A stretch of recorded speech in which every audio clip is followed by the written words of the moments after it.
मंदिरं बांधली या भारत देशाच्या कानाकोपऱ्यामध्ये 12 ज्योतिर्लिंग, सोमनाथाचं मंदिर, अयोध्या, कोणतेही नाव घ्या, तुमच्या मुखामध्ये जे नाव येतील 50 त्यापैकी 40 ठिकाणी अहिल्याबाई होळकरांच्या कार्यकर्तृत्वाच्या खुणा उमटलेल्या दिसतील.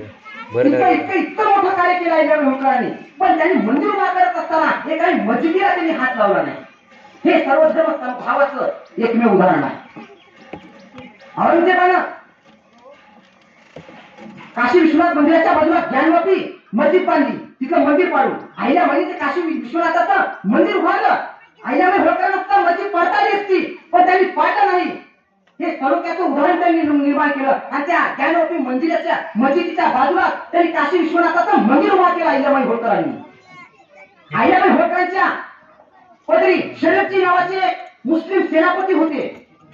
अहिल्याबाई होळकरांच्या राज्यामध्ये ते कार्यरत होते. अहिल्याबाई होळकरांच्या राज्यामध्ये हे अहिल्याबाई होळकरांचं सगळ्यात महत्वाचं कार्य.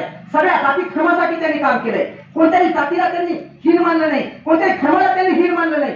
सगळ्या जातीला, सगळ्या धर्मांना त्यांनी एका माळेमध्ये गुंफण्याचं कार्य केले अहिल्याबाई होळकरांनी. तब्बल 70 वर्ष राज्यकारभार केला, 1725 ते 1795. पण या 70 वर्षाच्या आयुष्यामध्ये अहिल्याबाई होळकरांनी इतकं मोठं कार्य करून ठेवलंय की जोपर्यंत चंद्र सूर्य राहतील तोपर्यंत आपण अहिल्याबाई होळकरांच्या कार्याला विसरू शकत नाही. इतकं मोठं अफाट कार्य करून ठेवलं अहिल्याबाई होळकरांनी. अफाट मोठं कार्य. आता मी काही जास्त वेळ घेणार नाही आपला, कारण खरं तर अहिल्याबाई होळकरांचा, होळकरशाहीचा इतिहास सांगायचं म्हटलं